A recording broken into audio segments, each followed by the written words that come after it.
So this is part two. I'm not sure if Periscope dumped me or if it was my Wi-Fi or what, but I had to shut down my phone and get back on. So I'm so sorry about that.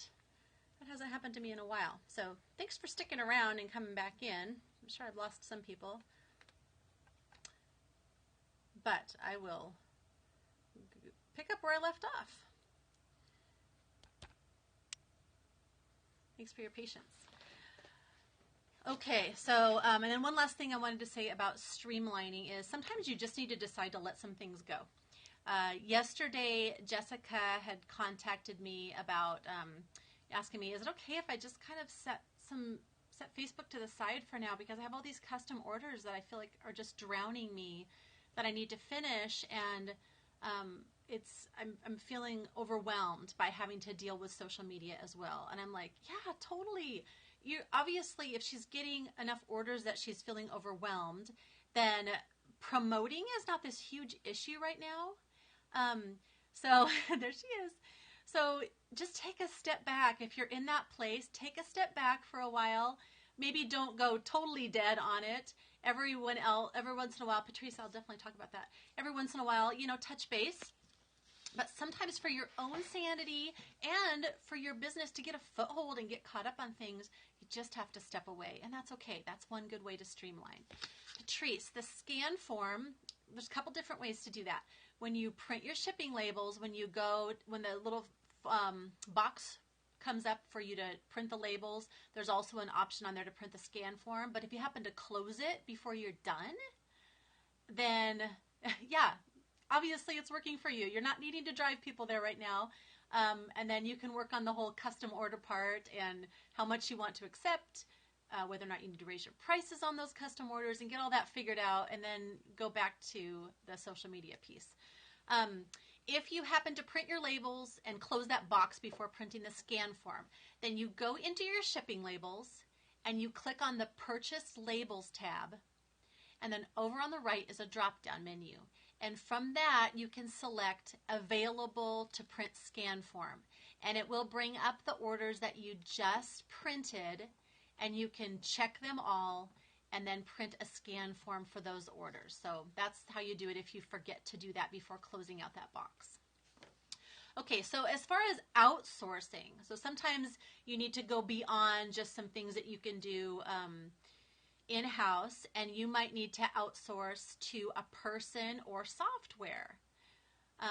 Oh, good. I'm glad that helped you, Kareth.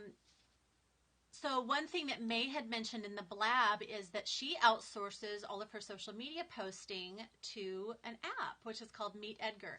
There are different ones that you can outsource to. There's Hootsuite, there's Buffer, there's ones like Board Booster that are specific for Pinterest or Tailwind, but there are ways to manage your social media if you are wanting to post to multiple places where you can manage it all from one place. And it will usually cost you a little bit of money, but it could be worth it for the amount of time that you save when it's a lot more intuitive to see it all in one spot.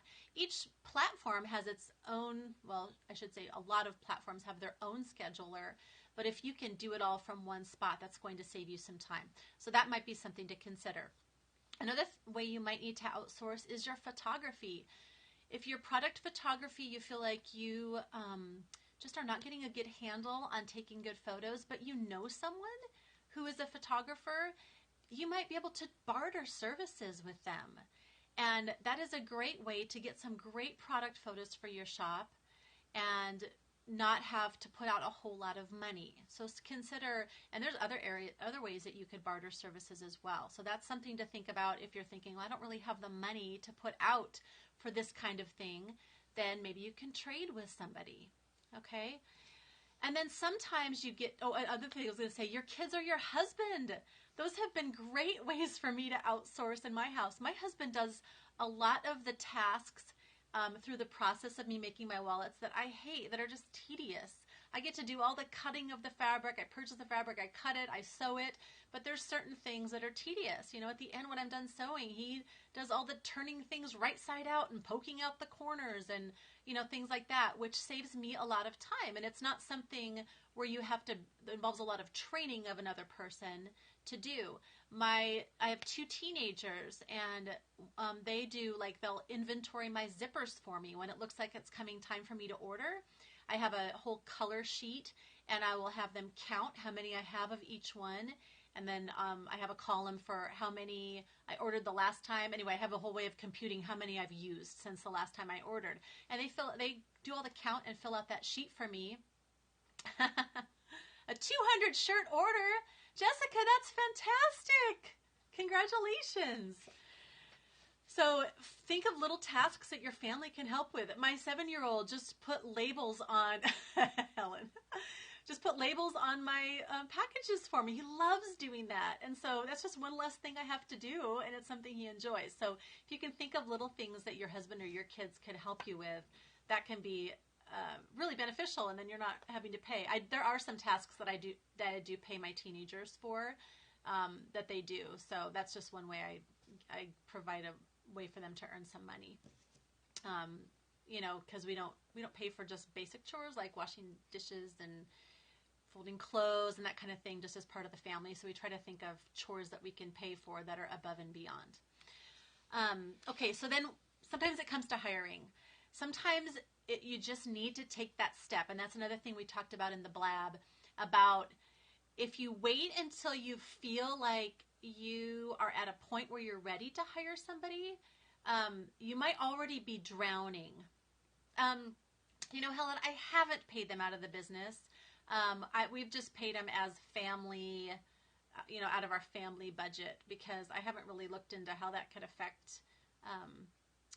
It'd probably be okay because they're under 18, because I wouldn't have to put them on payroll or anything, but I just haven't wanted to deal with that whole part of it, so we just pay them as chores.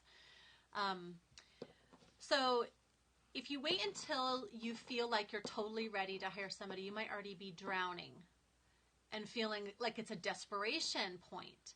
You don't want to wait until you're desperate, where you are not going to be getting orders done if you don't have help, because then you're probably not going to be as wise and savvy when you're hiring somebody. You need to be thinking about this on the front end, and sometimes pay them up to $600 if they're your children, or if they're under, what is the thing? I know if you're under 18 and someone's a household helper, they can actually make up to $2,000 or something like that. I don't remember exactly what the cutoffs are, because we actually had somebody, I'll talk about that in a while, a 17-year-old for a while.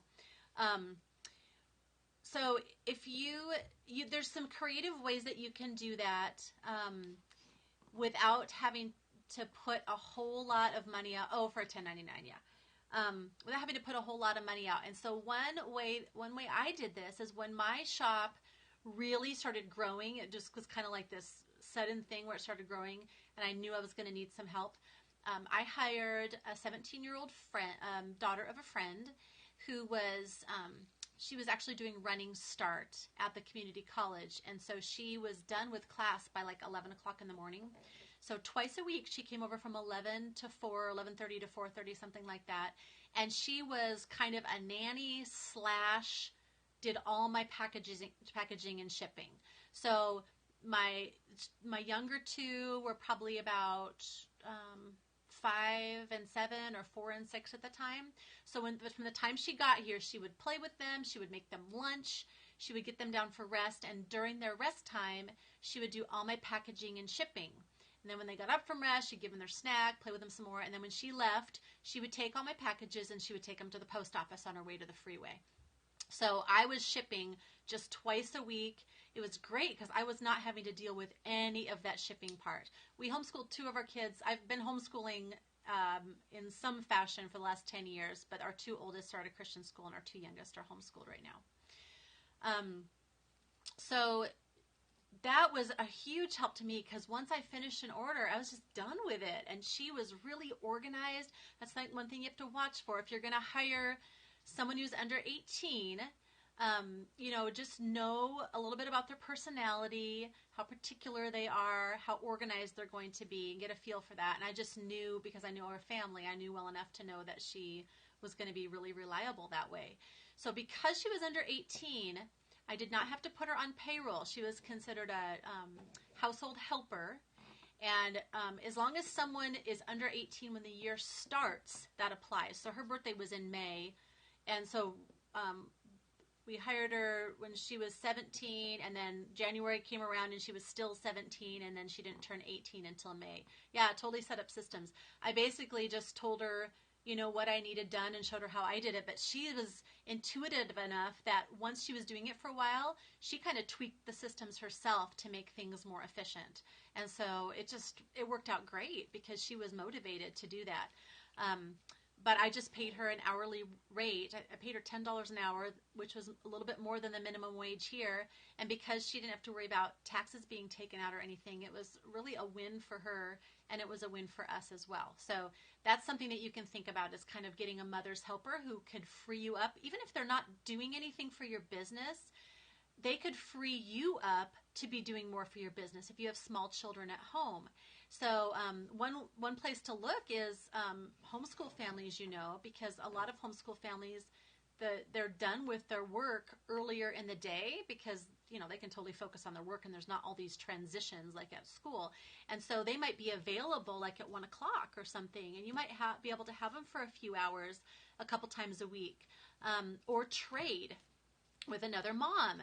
Find another mom who has a home business or is doing direct sales or is doing something where she needs some time to work on her business, and trade childcare. Have her bring her kids to your house once a week, and then you take your kids to her house once a week and do that kind of a trade-off. Or you can just hire someone outright. You might need someone to sew for you, or someone to create pieces of things for you, whatever that is. I have heard of people using Craigslist. May shared yesterday that she does that, and I know Maggie Whitley from Maggie Whitley Designs, used to be Gussie Sews. She's done it that way, where she gives kind of a general job description of what she needs, and then she kind of filters from there once the person responds, and she can ask some questions back and forth, and then she doesn't really do an interview until she feels like there's really good potential for this person to work with her.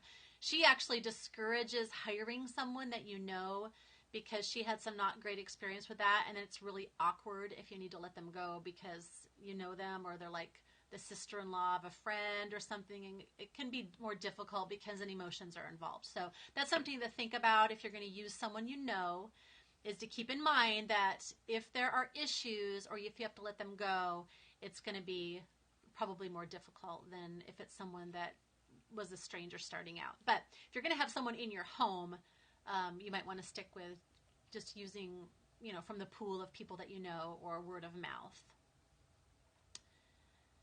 Oh, yeah, that's another great way to outsource, Kareth.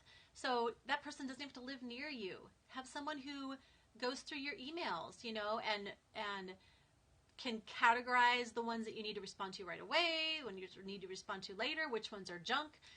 That's a great thing that you could take off your plate. It's not like they're necessarily answering them for you. You're still doing that job, but they're screening them and condensing them, getting rid of the ones you don't need, and then prioritizing them for you. That's another really good way to outsource.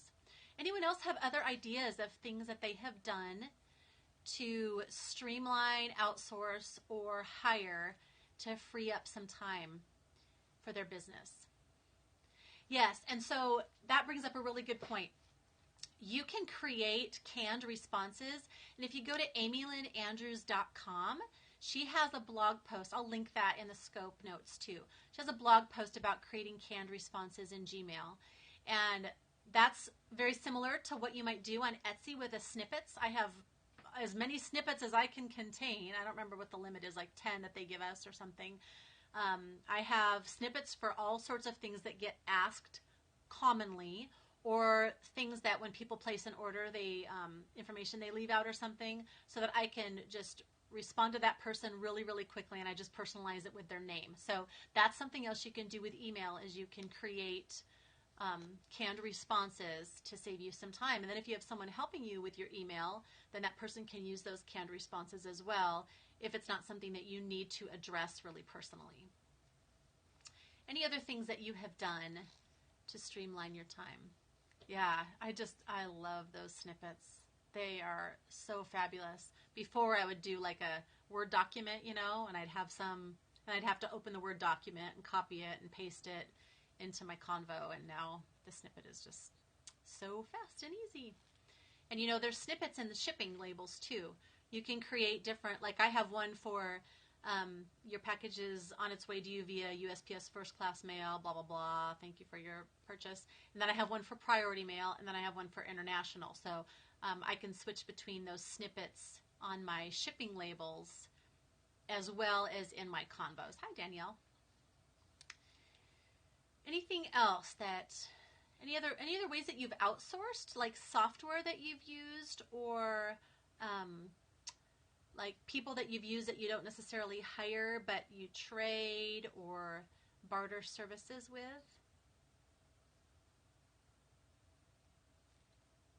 Okay, so I'm going to go ahead and put those links at MakerySpace.com/scope. So there'll be the GoDaddy link where you can get 30% off for the year.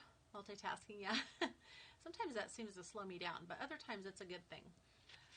And then I'll put links to, I'm going to write myself a note about Amy Lynn Andrews' post about Gmail canned responses. Mother's Day Out, is that something that they do at your church or something, Jessica? That's kind of a nice thing. All right, so some things to think about. And if you end up trying any of these, I would love to hear about it.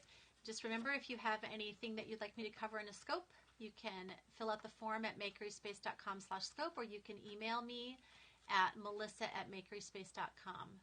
$15 for the whole day. That's a bargain, Jessica. That is really, really neat that they provide that. I've heard of youth groups doing that too, where maybe they're raising money for a mission trip. And 5 hours, so $3 an hour to have a day. That is great. So there's another tip for you. Search like on Google with your town or city name and Mother's Day Out, and see if anyone has that service. Because if you even did that a couple times a month, you could just give yourself a nice block of time to get some things done. I know it's tough when your kids are little, especially, and they're a lot more needy. And your job obviously is to pour into them and be there for them. So you have to adjust to that. But sometimes all you can really get is those couple times a month, but they can really help you get a big block of things done if you plan ahead. So that's definitely something to look for. Alrighty. Well, I hope you have a wonderful day, and I will talk to you tomorrow around 10:30 Pacific. See you later.